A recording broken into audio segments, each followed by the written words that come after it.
Okay, let's try this again. Test one, two, test one, two. Sounding clear on my end. Something broke out of nowhere. Yes, it did. All good, and it went mute. No, we muted that on purpose. We're trying to get ah. All There we right. go. Okay, so should we go back to our regular? Or you want to stay on these headphones? I'd just say stay on these at this point. All What do you right, think? guys. Thank you for your help. I appreciate the quick feedback. TikTok, Instagram, we're good over on YouTube now. So I want to say thank y'all for hanging out with us. Man, we're 7 minutes into the show and we messed up already. But guys, this show, as y'all know from the beginning, is sponsored by Leak Pro. We'll talk more about it in a little bit, but if you want to learn more, www.leak-pro.com. Okay, private equity investments in plumbing and HVAC business. We're gonna go through this real quick, but guys, if you want to sell your plumbing company or HVAC company, reach out to me. I've got people that help people do this, but private equity firms are looking for your plumbing, electrical, HVAC, roofing, garage door, garage floor coating. They're looking for all kinds of different companies to buy each and every day. It's great entrepreneurial success. It's a great way to sell out. I have actually sold all my equity in my companies, so it's good. We're going to roll right now into the bottom line, addressing tool theft in the trades. And it's funny because we were just talking about this a while ago with We, Leak Pro. we were. How do we put trackers in it? How do we help owners keep track of their tools? So go ahead, let's talk about this. Man, one thing that everybody hates is heading out to their work truck and not having the tools that they had in there before. That becomes a big issue. It's a major setback for a lot of people. Sometimes it takes a month or two to overcome those issues. Um, but, there's been a big surge in tool thefts affecting tradespeople, leading to significant financial losses and project delays.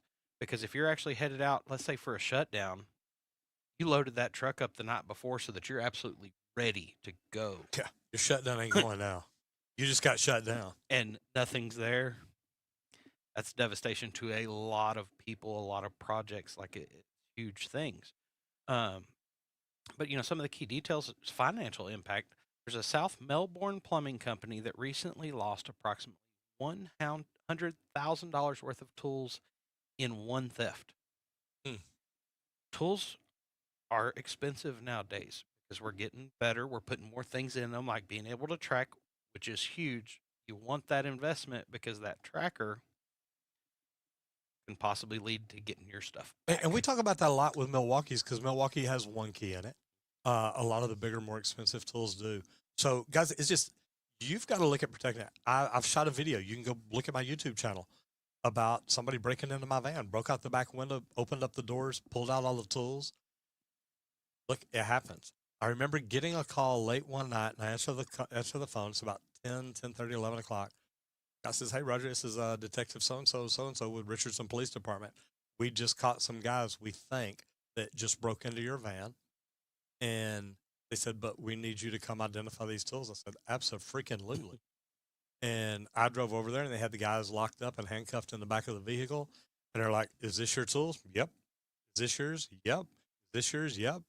"Can you prove it?" It's like, "Absolutely. These have my initials on it. These have my names on it." They're like, "Good enough. Thank you very much."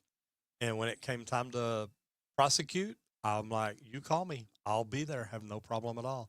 So, guys, keep an eye on your tools, protect your tools, because that is your lifeblood. Yeah, and the reason that we were talking about it for Leak Pro, just in the last year, there's been a 22% increase in thefts in the construction spaces. I, I remember, I'll tell you how bad it is. I remember about 40 years ago, okay, maybe 30, 35, working on Methodist Hospital in Dallas. Came in one morning, I'm like, "Man, God, we've installed a lot of copper this week." We had built copper racks, and it's like, "Man, they're half empty." About 2 hours later, the police come up to the job and they're like, "Hey, did y'all lose some copper?" Like, "Definitely possible. How come?" Says, "Well, one of the neighborhood hoodlums had a grocery cart, and he had got onto the job site and was carrying out pieces of copper stacked onto his grocery cart, tied them down, and went down the road. And finally, the grocery cart just broke, and he just left it." So pretty crazy stuff. And I don't know where my That's what I'm this is my beard. gonna look for. Yeah, Yeah, it is still rotating. good. Okay, Good. I saw Cool. something bounce here a while ago. So anyway, yeah, the thieves are up to some crazy stuff. Now, let's get into safety because this is good for where we live now. Because those of y'all that don't know, we just bought 10 acres outside of Dallas just over a year ago. And I keep saying that it's getting close to 2, but preventing septic system hazards on job sites. Now, septic systems are dangerous, and go into a little depth here. they are because the main thing that brought this up, guys. There was a tragic incident involving a toddler drowning in a septic tank, and that underscores the critical importance of proper septic system maintenance and safety. Don't leave it open. Don't have anything open access to anybody. Things like this can happen, and that is what we want to prevent as much as possible in the trades. Safety needs to be top thought and the priority so that we can actually proceed forward for every day. Sorry about that. But there's been some neglected maintenance. If you have loose covers on there that are easily removable, like all of ours here on the property are covered with dirt, you can't even see the lid. We don't want anybody to accidentally access that somehow, possibly, because we do have some kids that run around on the property. These are things to keep thoughts about. Well, even when they're you're on a- yours. If they went missing every now and then, I mean, every now and then it might be like, I know if Randy went missing when he was younger, like, you know what, we'll find him later. Don't worry about it. It's not dark yet. Yeah, it's not okay. dark yet. He'll be in when the lights go down. But like when we're on a construction project, I can remember being a teenager walking around checking out a construction site. Oh, look, that gate's open. Hey, we can walk around the site Let's see and check what's it in out. there. Let's just go look. And I was a curious kid. I wasn't trying to tear anything up. I wasn't trying to get into anything. I was just checking out the job sites because I knew plumbing and things. So it's like, man, well, let's see what the plumbers are doing in here. I'm just curious. And I'd teach my friends kind of what was going on that site. And then we'd sneak out. Kids aren't the same anymore. Yeah. And even, I mean, when I was young, it's like, well, the swimming pool's only got a 12-foot fence around it. They're not really trying to keep us out, or they put a 40 to 50-foot fence like we're doing down around the Mexican border. It's like, look, what are you really doing to keep people out? But when it comes to open pits like this, guys, you have to protect it because you're responsible. And even a homeowner in Texas, you've got a swimming pool in your backyard, you better have a big enough fence that is really meant to keep people out, not just a little 3-foot chain link fence. Yeah, we got a pretty pool. You want to hang out at night. If somebody comes in there and gets hurt, you're responsible. Septic systems are the same way. And when you're digging that big pit, think about it. Whenever we're installing grease tanks or Yes. grease traps and stuff like that, you've got a big deep hole, and you put yellow or actually red danger tape around it. Don't get in this area. And you've got to build it too to where you can get in there and work in it. If you're installing septic systems, this is something you need to look at too and think about. What is the dig laws? What do you have to do to dig a hole that deep? Do you have to step it back? Do you have to border it? Do you have to shore it? What do you have to do? And get the tanks in there, get the pits in there, get your septic tank in there, and get it inspected, fill it, inspect it, do whatever you've got to do, and get it covered back up. That way it's safe again. But stuff like this, guys, anytime we talk about safety, it is such a huge thing that we all need to be looking at.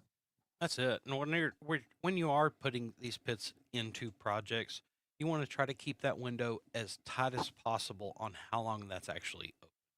So you don't want to have just drop the pit and, oh, yeah, we'll bring some lines to it and we'll test everything later. You want to go ahead and try to get it in, get things tied in, get it tested as quick as you can so you can actually backfill it. Now, down in Australia, and I know we don't talk about global as much. We try to talk here in the United States. But Victoria's construction industry is expressing concerns over proposed Cutting out. regulatory overhauls. Well, There it goes. it's you cutting out. Are we both cutting out? Yeah, how do these microphones sound? Do the microphones sound okay? Because to us, it sounds like the other one's cutting out every now and then. But anyway, including the replacement of the Victorian Building Authority with more powerful watchdog. So the new the new regulator would have authority to order work remediation post occupancy and halt the sale of deficient ridden properties. Guys, we're doing this in the United States. If a property is bad, that they can make you fix things before you sell it. So I think this is good. Industry concerns, experts warn that these changes require legislative support and could increase cost and complexity in the home building process. Okay. I mean, I remember going through my house. Who's this? Oh, we need them right next to the mic?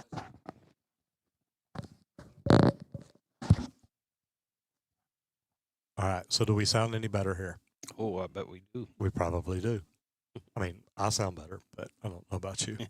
But anyway, increased cost and complexity. When I bought my house, I remember going through it, and they give you a roll of little blue tape, and they're like, put any marks, put the tape on the wall when you see things that aren't right. And I went through and put tape on the wall, and went to the big box store and bought 10 more rolls of tape, and came back through, and the guy called the next day, said, your house looks blue now. I said, so fix all that. And he said, look, you're pointing out every little detail. I said, you told me to point out what's wrong. I said, unfortunately for you, I'm in the construction industry, and I see everything that's wrong. And they didn't like that very much. When I came in later that afternoon, all the blue tape was gone. I called him. I said, look, if I got to walk through and do this again, this isn't going to be pretty. So I said, you get your ass over here. We're going to go through this together, and you try to argue with me and tell me that's not wrong. And he came in and he walked it with me, and just like, after about 30 minutes, he said, you know what, you just go ahead and go through and do what you need to do. I'll get my guys in here. It's like, look, I'm not spending this kind of money on poor quality. And that's what you're trying to sell me. It's a huge investment. You don't want to give, oh, yeah, that's fine just because you think it's fine. No, sir. That's like the home inspector guy. Remember, we were watching a short the other day where it's this beautiful bathroom. Customer's going to walk in, oh my gosh, I love this thing. But a home inspector walks in and goes, oh, well, this is too low. This is wrong. This is wrong. This is wrong. This is wrong. Because it's different perspective. And you guys, you've got to learn to look at that, because the next thing it says is that tradespeople may need to adapt to stricter regulations and oversight. Okay. Hey, we're going to tell you to do your job right. Yep. Do it right. If you don't want to do it, go to work at McDonald's. Flip fries for a living. It don't matter. Okay. If we're in the trades, number one, our own self oversight should be amazing. When I had apprentices that I was training how to do things, I mean, excuse me, that's not right. And I'd let them do it wrong. It's like, okay, now take it apart. We're going to do it right. And they're like, well, what do you mean? Well, you didn't do this, this, this. And I've told you about this. Like, oh man, why didn't you tell me? Oh, I did. Told you the other day. I don't have to tell you that every day. If I have to tell you, you need to get out of this trade and find something else to do. And they're like, man, you're rough. It's like, no, I'm teaching you to do it the right way. Either learn the right way or don't. I used to hate your letter thing with piping. Oh, if it's down turn the letters up facing the same direction, because if you put it in wrong, I'm going to let you put it in wrong. But then I'm going to come back out and say, take it out. Now let's do it right. I didn't really understand. I was just like, dude, this dude is just so freaking anal retentive about why is he so picky about stuff? This? But then I had an inspector. I was out there during an inspection one time, and the inspector just walks around and he looks at it, and he never pulls the level out of his pocket or nothing. And I'm just walking and watching. I'm like, man, like I've walked this whole thing and put a level on every piece of pipe. Like, you're not going to pull a level out? And at the end, I asked him, I was like, hey, you don't want to check any of that? You see all those letters? I know that's put in right. I don't even have to get down there. And I'm like, holy crap. Because that's why he's always letters up. Professional installs. Letters turned up facing the same direction. That's right. No hub bands. The nuts all turn the same direction. Guys, it's just, look, little things. If you do the little things right, you do the big things right. Yep. And so many inspectors are like, hey, this looks good. So they know it's done right. Okay. And I have people ask me about this all the time. When it comes to mindset growth, we've got to embrace technology. And if you're in here, I'd love to hear your thoughts and comments on this, because when it comes to business expansion, technology can help you. And look, Randy and I, when we first started talking AI, it's like, dude, we're not worried about it. Plumbers, pipe fitters, we're never going to have to worry about AI. You know what? AI helps us all do our jobs. And I've got AI set up on my phone, and I don't do it in here because I don't want to make anybody on YouTube mad or whatever. But I can literally talk to my Chat GPT, and when I talk to it, it talks back to me, and I treat it like an assistant. You do too. Hey, I remember whenever all the guys on the jobs, now guys, this is over a decade ago, we'd be asking questions. Man, I can't even figure it out. I can't figure it out. I can't figure it out. I'd pull out and ask Google real quick. Hey, da da da da da. Here's the answer, guys. All right, let's get back to work. Now we know the answer. Quit trying to fight your brain to figure it out. Yeah, Here, Randy we're done. talks to Siri and Google. Randy talks to everybody I do. on his phone. I'm not scared to talk to all these AI systems. They can pull a lot of information, and they've got it listed. My brain's got it, but I'm going to have to dig in some files and think for a moment and all that. It'll take me them 10 long. minutes to sit down and figure this out. Because I'm going to have to think, okay, what was that formula? Did I miss a step of that formula? And instead, you can just say, hey, Google, what's the answer to this? Answer is. Yes. And mine talks in a sweet, sexy. So I don't mind. It's like, hey. But here's the thing, digital tools. You've got to learn to utilize tools. And in business, we've got software tools. We've got, we talk about go high level all the time. We have a CRM that we can automate so many good things. And as we automate more, it frees up more of our time. Yes, it helps free up time a lot and make it easy. Like during this, you can still go in there and book a call, and everything's going to be automated. It's going to start setting everything up. It's going to wait for a confirmation from me saying, yes, I can do that and commit for sure. But that's it. I have it to where I still have my human touch in there because I don't want it just automatically planning all of my schedules. But it does, because some mornings he comes in, he's like, man, I sold 3 kits overnight. Did you do anything? Nope. Yep. That's it. Like a lot of that stuff, those automations are completely built in. Very simple. I know everything there because that freed up my time on that end because I used to have to get on the phone, use the software, manually do everything and all that. And it's like, no, let's step into these new softwares, this new technology. Let's embrace everything and get automations built to free up my time. And that's been huge. And guys, look, when we start businesses, you've got all the time in the world. And I hate to say that, but normally that's true. You've either got time or you've got money. Because if you've got money, you're busy, you're working, you're doing things. If you've got time, what are you doing with that time? And when I started my business, I was out talking to real estate offices. I was out talking to real estate agents. I was talking to the anybody and everybody that I could that could introduce me to multiple plumbing clients. I didn't just want to go out, knock on doors one by one.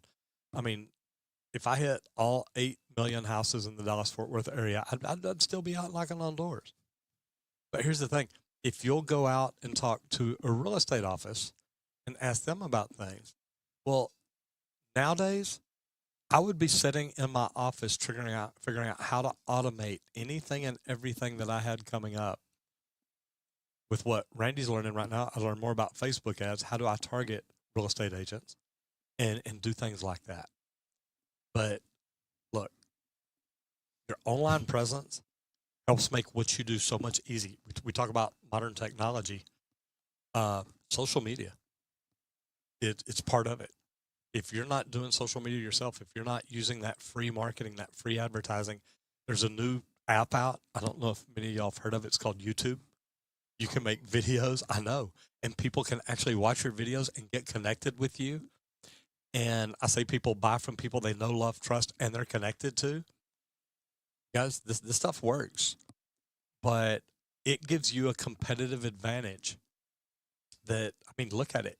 A lot of your competitors aren't using this, but a lot of them are. And, anybody right now can go to YouTube and search plumbing and look for this big white mustache. You're going to find it. But I want you to think about that because what business are you in that you wish people could search that industry and find you? Now, if you say, Roger, look, I don't want to get found, globally for the word plumbing. Okay. I literally played a message earlier. I got a lady that called from Florida. I want to see what city it was, and I may have deleted it. Yeah, no, Janet Conte lady called and left me a call. Says, "Hey, I was told to call you about coming and find a leak. My address is yada yada yada, Fort Myers, Florida." And I'm like, okay, she really doesn't want me to come find her leak. She is going to be expensive. So anyway, guys, embrace modern technology. It can be amazing. Bert, talk a little bit about Leak Pro. We didn't get to talk about it a lot in the beginning because technical difficulties. We do. We want to thank Leak Pro for sponsoring today's episode. Leak Pro, they build the best, I build the best leak detection system out there for professional plumbers. And yeah, you heard me, I build. I'm the guy that sits out there and builds the equipment and ships it out. Guys, it's out there. We make two different pieces of equipment. I've got the probe, which is for your outdoor leaks, mainly from your meter to your home, irrigation, pools, things like that. There's also the sidekick. That's an aluminum rod one. That thing screams. That's what we prefer to go and use when you're listening through slabs and things like that, because that less dense metal kind of eliminates the layer of concrete for you when you're listening for a leak. And we do a 2-day training out here just outside of Dallas, Texas. And I've got 11 leaks under a slab, one outside of the slab. So if you don't know anything, or if you've done leak detection before and you just want to come out and do some training, check me out, hook me up, book me for a call at www.leak-pro.com. Or if you're bored, you can just give me a call at 1-8888-LEAK-PRO, and we can talk about whatever you want. Leak detection advice, hopefully. And the best training. Look, I've been through training out in Calabasas. I've been through training in Tampa, Florida, and then I went through the one out in Morongo Valley, and we built a training center here to teach people how to do this. There's nothing wrong with buying the tool if you know what you're doing.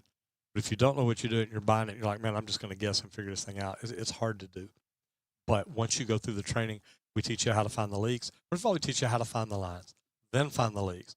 Then we teach you sewer isolation, which I've never seen anybody teach that before the way we do. And we teach you how to market your company and grow your business so you can learn to make your phone ring. Okay, all trades. Continuing education, and I used to be a continuing education instructor here in Texas, and I loved it. I mean, I love teaching. And I think that's why I enjoy YouTube, is I have the opportunity to teach millions of people. But teaching continuing education, you've got to make it fun. You've got to gamify it. You've got to make it where people want to learn something. It always blows my mind. I talk to these people that say, look, I sat through continuing education every year and I don't learn anything. And I'm like, are you listening? Because there's new tools, materials, equipment, technology every year. And a lot of the continuing education stuff talks about it. But many states require ongoing training. Texas, you've got to take at least 6 hours continuing education every year. 6. And it changes each year. So it really is. It's good stuff. Squirt, you talk about what is your big deal about continuing education? Yeah, so the main thing here is it's proof that you're still learning. You're still learning the new things. You're still in front of, what if something changed last year because of some disaster? So there's a new code, a new way that things have to be done because the old way is bad now. The only way to know this, continuing education, things like this, to make sure that all that information is out in front of the right people. And that's why I feel that continuing education is important. It's mainly for these major things, but even some of the small things. Like I can remember whenever I first started plumbing, they used to tell me to do a shower at like 6 foot, 6.5 foot off of the concrete or something. Or now it's like, no, that's 7'6", please, because we want it like 7 foot up in the actual shower itself because of the way heads are now and things like that. It's a lot different. Things change. It's always to make it better for us as people. So keep this information going and keep going out there and learning it. It's important. And I've got an old school plumber that still roughs them in at 6 feet, and I complain every time he does it. And I've tried showing him, look, you're putting it right here. By the time that head comes out and turns down, and you get a head on it, guess where it's at? Guess what I got to do? I don't get it. Apocalypse Survivor says, is Trimble Tekla 3D modeling a good software to learn? I don't know anything about Tekla 3D, but I know about Trimble, and Trimble's fantastic. I think it's a great product. Demorin says, curious, before apprenticeship at 18, is it a waste of money to buy a van or box truck, a lot of tools, plumbing supplies before starting apprenticeship after high school, or should he wait a bit? I would say wait. Now, if it's a good van and you're getting a great deal on it, and it's like, look, we're not going to be able to get a deal like this again, I can understand that. If it's got a lot of tools, hey, the tools may be worth the investment. I would check into it, but to be honest, if you're just getting into the trade, even if you start your own business, you're not going to need a van for about 4 or 5 years, depending on licensing in your area. But that's what it would be here. So that's up to you. If it's a great deal that you just can't really afford to pass up, I get it. If it's just me getting out of high school, I'm like, oh my God, I want a plumbing van, and I want tools, and I want equipment in it, and I want all that. I don't even know how to use all that yet. And I don't know the value of it. So I would say probably not. Laws and licenses. Now, understanding the state license reciprocity agreement is a big deal, because used to, Texas did not reciprocate with anybody. You had to come into Texas. Now, Texas was nice. They're like, look, Randy, if you move to Texas and you come to work for me, I can allow you to practice as a plumber for 6 months. But you come in, you apply for your test, and you've got to take your test within 6 months. And what this 6 months does is it allows you to learn the way we do things here. And here's why they do this. I literally had a plumber from California. He's like, look, I've been a plumber in California for 7 years, moving to Texas, said, okay, got him an apprentice license, because you still have to get that, apprentice registration. Still have to get that. He was out plumbing, and we scheduled his tradesman exam, not the journeyman exam, the tradesman exam. Okay. Yep. And he failed it. And he failed it again, and he failed it again. And it's like, look, dude, you got to study. We don't do things here in Texas like you do in California, apparently. So it's something he didn't enjoy, something he didn't appreciate. But guys, Texas is not an easy state to get your license in. I had a plumber that reached out to me. He's like, man, I want me and you to create this massive company in the central United States, and we'll be able to work in Texas and New Mexico and Oklahoma and all this. And he's naming all these states. He's like, look, I've already got all these licenses, and you've got Texas, so we can work together. So, well, number one, I'm already working here in Texas. I'm good. I don't need to have companies in 5 different states. That's why I named my company Texas Green Plumbing. But the whole thing about it is I didn't hear back from him for a while. Finally, about 8 months later, he contacted me back. He said, dude, I finally got my Texas license. He says, y'all got the hardest freaking test I've ever taken. It's like, well, we do that for a reason. We don't want people from California to just move here and think that they can just be a plumber. And it's not just California. Sorry, guys, I jumped out. But all states are looking at what they can do to make it possible to work across the state lines. And you've found some research and some stuff that different states are doing. Yeah, like so some key changes this year. Florida, Georgia, and Alabama now recognize each other's plumbing and electrical license. That's crazy.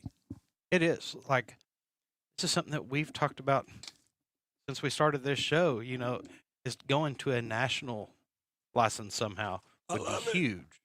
And we all know it would be huge. I'm just glad to see that some states are starting to get on board with looking into each other to see if this is an option. Also, like Arizona and Nevada, they allow contractors to work in both states without retesting. Vegas probably has a lot to do with that and that little pocket area down there.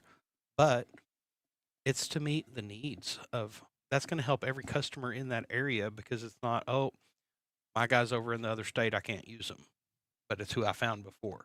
Like there's just different things. This is huge.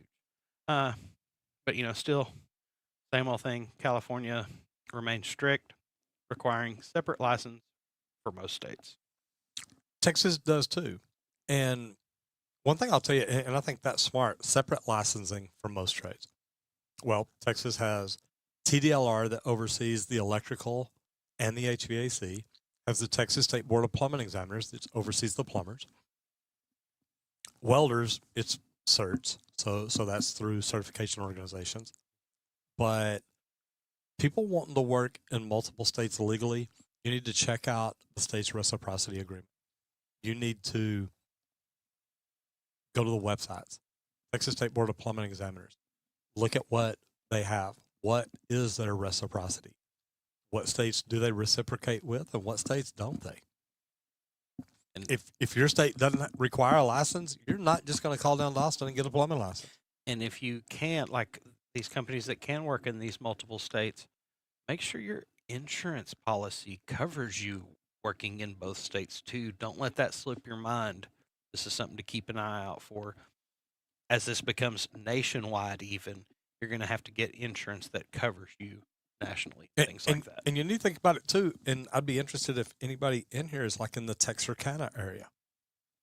If you live in Texas, what's it like if you go over the state line into Arkansas? Because I think that they allow that. They're like, look, we're gonna make it work.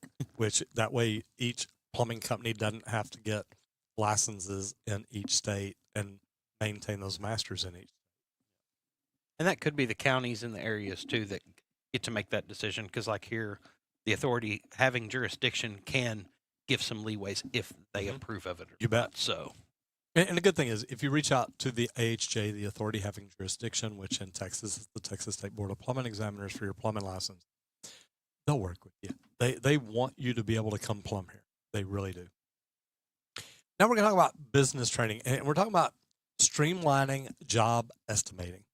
And if you can streamline just about anything, it leads to higher profits. Now, you are an estimator.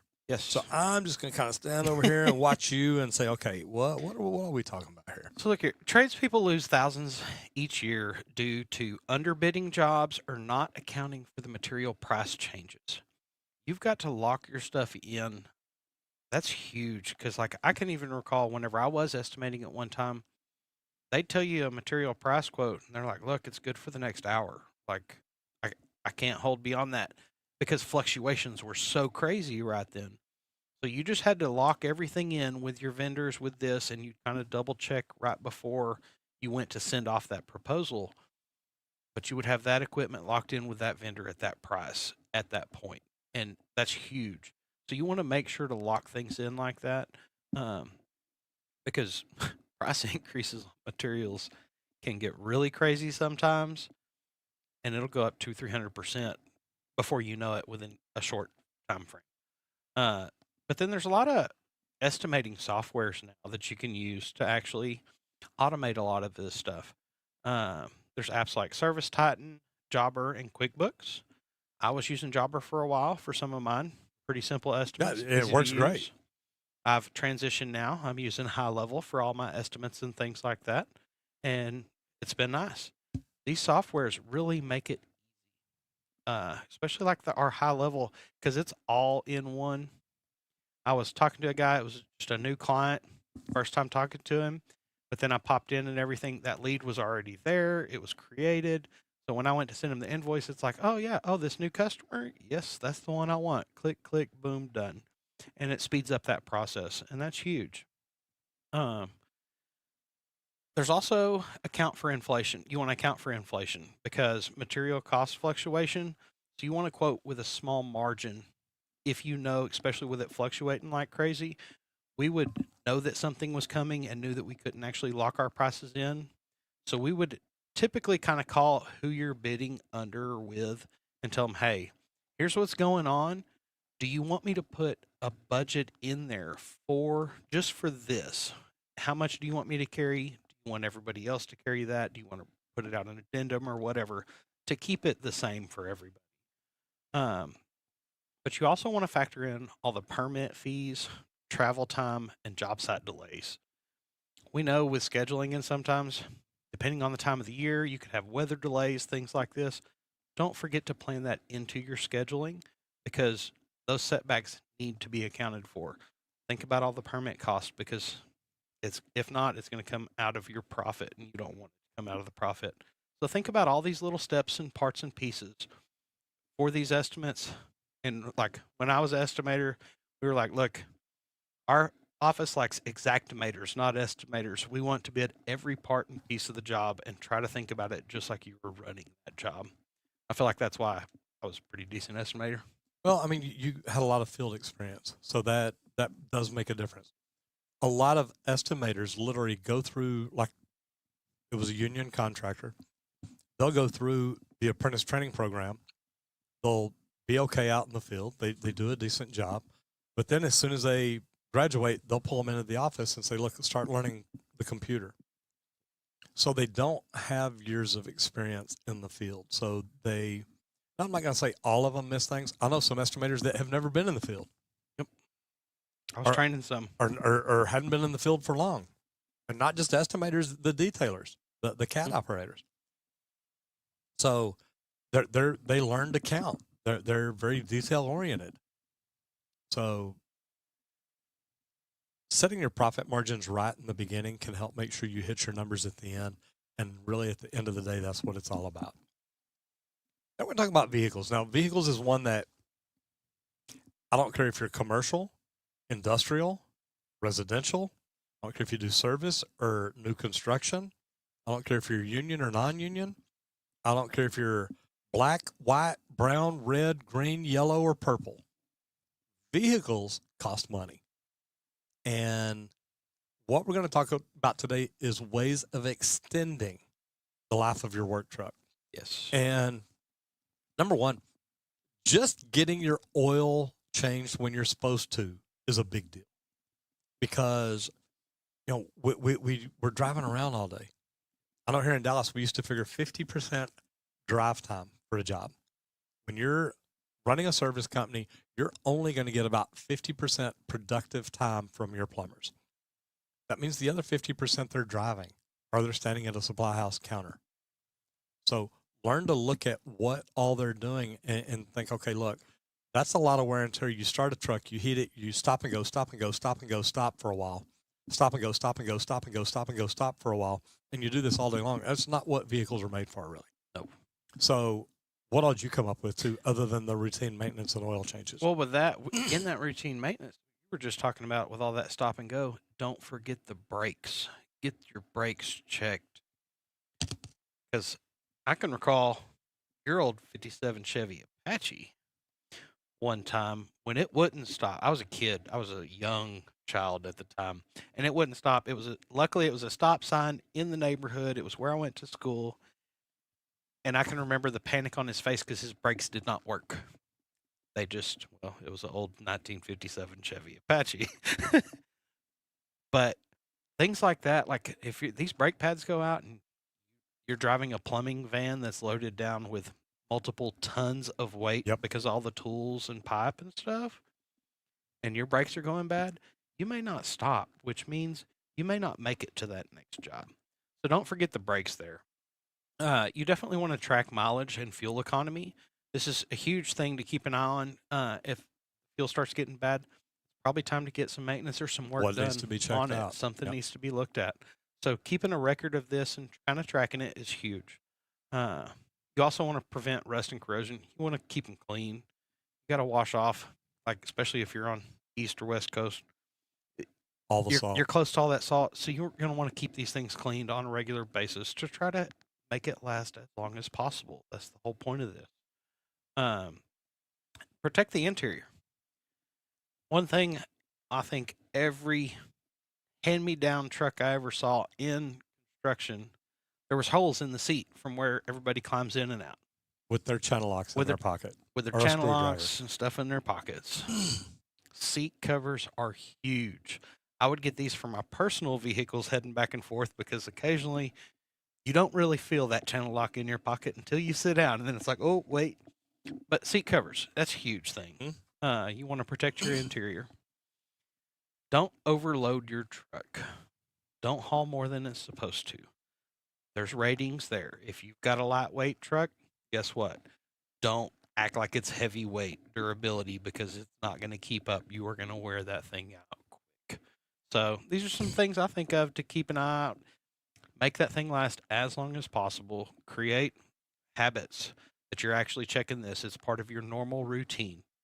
And here's where seat covers are big. I mean, I remember doing a job over at Mary Kay. Mm-hmm. We had I had my beard truck loaded up with stainless steel pipe because we were taking out their cast iron, putting in stainless steel drain lines because the chemicals in it were eating up cast iron. I recall that shut down. So we had the truck loaded with a bunch of stainless spools, had a trailer behind it, had everything on it. We're in rush hour traffic in the morning trying to get to Mary Kay, and all of a sudden the truck in front of me just slams on her brakes. And I hit mine, I swerve right, come back around. And I wish I could remember the welder's name that I had with me in the front because I had a welder and a fitter with me in the front. And literally, I mean, I never slowed down. Hit the brakes, but I didn't hit anything. And all of a sudden I'm driving and they're looking at me and said, how in the heck did you get through that? This is where the seat covers come in handy because that will leave a brown stain in the front seat, I promise. Social media. Let's move on from that. Look, social media, of course, guys, I love this. I love what I get to do. And I was talking to people about this yesterday, talking to a big PR firm about what we do and how we do it and where we do it. And I mean, man, we're on YouTube, TikTok, Instagram, LinkedIn, Facebook, X, Snapchat. I just don't post anything there. Twitch. I just don't post anything there. But Pinterest. I post stuff every now and then. I like my pictures. No, Pinterest is mainly where women hang out. So, I mean, there's a good reason to be there. If you specialize in remodels, take before and after pictures, post them in Pinterest every freaking time you do it. That will make your phone ring. But mic drop right there. I'm telling you. Youngsters are jumping into Pinterest nowadays. Why? Hey, the untapped market, I guess. My 9-year-old, 10-year-old, all them kids, Pinterest is where they're headed right now. Dang. Just, yep, a little insight there. Today we're going to talk about Replumb. Now, we are. This is one you like. It is. And that's kind of why we brought this in. His most popular short, replacing a main shutoff valve on a copper line. Very basic, very simple, very normal. It's a normal job. Things I love is this guy, he'll go out, he'll just film what he's doing for the day. Whatever that is, whatever jobs he gets called out for, it doesn't matter. He kind of films what he does, and then he'll put some instructional or comedical voiceover. Comedical. Yeah, you know, comedical. He's got some comedy to him. He's funny. Is that a word, comedical? Well, can be. Welcome to our redneck world. He calls out Roger occasionally as an old school plumber. Old is his big word. He's a little newer, fresh. He's younger. Evan, right? Uh-huh. Okay. I remember meeting him at a trade show one time. Guys, I love these shorts. He has fun. He uses some unusual things sometimes, like in this particular video. Well, that's what we were talking yesterday that we do. No, he did one. Yes, this particular video, he stuffs the blue rags. The blue shop rags, the tear parts. Had one of that stuffed in there to kind of hold the water back while he was soldering this thing up. Guys, everybody thinks unique things like that are just so interesting because they're like, wait, what? Why'd he stick that in the pipe? Wait, why is he pulling it out now that everything's done in pieces and a bunch of pieces? It adds curiosity. It's stuff that we do on a normal day-to-day basis. I learned the old bread trick way back so that you don't have to. I was just sitting here thinking that we need to do a bread video. Yeah, we do. But, guys, some of these simple things, people love to see this. Transformational videos. It's going from this is what it was, this is what it is now, and here's the process to get there. Here's the transformation that happened. this keeps a lot of people curious and interested in things that we do. Makes the trades interesting, and I love to see that for people. I'll tell you what, and I was talking about a guy named Sean Messick the other day, a good friend of mine.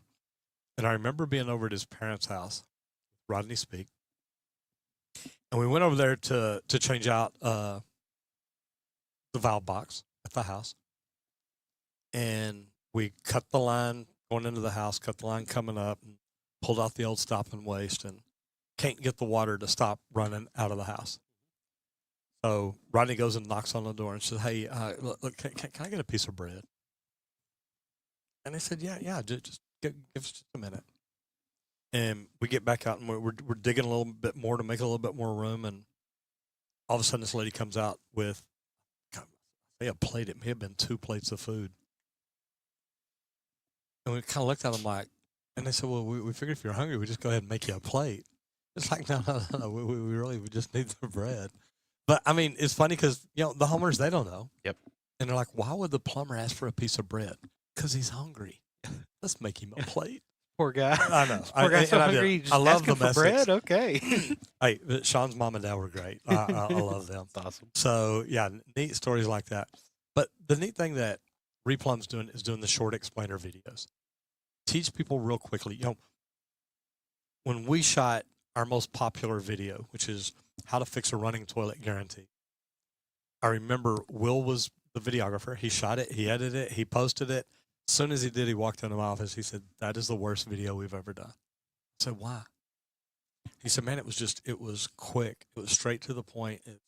It's step by step, just how to go through everything. It wasn't funny. There wasn't any way to make it funny. It was just a video." And I said, "Well, then, you know what? Let's write that down. We don't do anything like that again. And what we won't, we'll spend more time and we'll focus on what we're doing." What happened with that? It became number one. It did. And I talk about that all the time because you never know what video you're going to make to teach people something that they're just going to love. And, the more I think about it, the people that just want to get in and fix their plumbing problem. Hey, I've got a toilet running. I want to fix it. I don't need you to humor me. I don't need you to make me laugh. I don't need you to go to Home Depot and buy the parts. Just tell me what to do. And that's what we did in that video. And man, it turned out pretty good. Man, how are you doing? I'm doing great. It's Friday. I know. It's Friday. Friday? Not live tomorrow? You're sad about that, aren't you? Nah, not this week. Can't even make it up, can you? Not this week. He says, I want to tell y'all, yeah, I'm really sad, but no, really, it's nice to have a Saturday off. Damaran says, I am mostly my own mechanic for work vehicles. That was me. I've done that. Yep. Look, this Texas Green Plumbing wasn't my first company. It was just the first successful one. I had started up Speedy Plumbing and One Better, and I did okay with them. But it was more make however much money I got to make and then take off the rest of the day. I was young, not mature, wasn't doing anything right, but I can make money every now and then. Hey, I can remember doing CV joints on my vehicle that was my transportation back to work on Christmas Eve, trying to head to the party because I had to have those fixed so I could get to work right after this holiday was over. Mm-hmm. It was like, or on Sunday because of a shutdown at TI or something. That's it. Yep. But yes, there's times when you can't afford to send it to the shop, things like that. I was my mechanic for a long time before I was able to go, oh, I can send this to the shop now. I don't have to do that myself. And I want to say a special shout out to Electrician U. And I know we're not talking plumbers or electricians today because this is Friday. But Electrician U lost their YouTube channel. Lost it. Got hacked, got stolen, and they got it back this morning. So Good. Electrician U is back up. Dustin, congratulations. Man, love what you do over there. A great channel. We were actually talking about him, I believe, Monday. And then I think he lost his channel Tuesday. Or maybe we talked about him Monday and he had already lost it. But, guys, man, there's a lot of bad people out there. I'll just say that. Henry Pont says, trade life. Absolutely. Right. Electrician for life. Dustin is the man.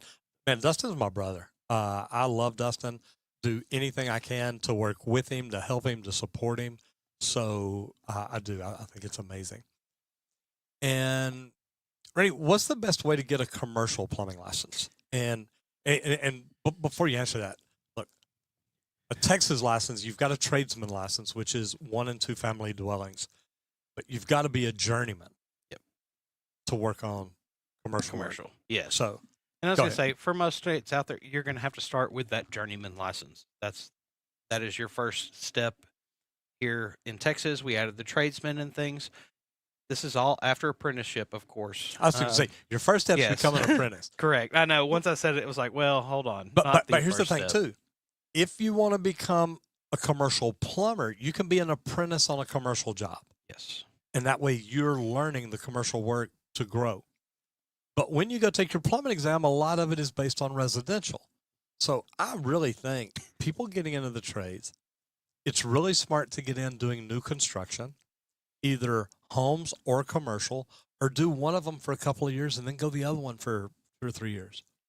I was so glad that I did rough-ins and top-outs for, 2 summers during my teenage years, I think. Seeing a home, the underground, top-outs, the fixtures, doing all those parts and pieces helped feed my commercial days so well, because you actually see everything on that small scale, this household size, so you understand the functions and everything. And I learned from some good plumbers too, so they would talk me through things. I was a curious guy. I asked a lot of questions as to why we did things a certain way, so that was beneficial. But you start with that journeyman license, but then you may have to apply for your state commercial license depending on where you're at to be able to work on those commercial projects. I love it. Guys, today's video was sponsored by Leak Pro. If you want the most precise leak detection system for professional plumbers, I think Leak Pro is the best made because I know who makes it. Great. Sure do. We make it right here. And we literally order all the parts and pieces. We have them shipped in from all around the country and actually some of them from around the world. So we put it all together right here. We built a training center right here in Wiley, Texas, just outside of Dallas, just outside of Saxe. And we did. We built this to actually replicate real leaks under a house. And I think that this is the best leak detection system that I've seen, because we can bring you in, we can teach you how to find the water leaks. Then we can teach you how to find the sewer leaks. But we also teach you how to locate the lines under the slab, and that's something a lot of people don't know how to do. So we teach you all this, but then we teach you how to market your company and make your phone ring. So I think Leak Pro is the best equipment, but I also think the training center is part of what makes it amazing. And just buying equipment and not knowing how to use it really hurts you. But if you want to learn more about it, go to www.leak-pro.com. You can check out the equipment. The complete kit is phenomenal. And you can also check out the training. And then if you have questions, jump on the phone, dial 1-8888-LEAK-PRO, and talk to Squirt. That's it. Just want to say happy Friday, everybody. Hope to see you back here on Monday. Guys, thank you very much. I appreciate y'all being here. First-time viewers and old-time returners, thank y'all very much. And remember, when you hit the subscribe button, ring the bell so you don't miss out on anything. Thanks, guys. Have a great weekend. Bye. Bye.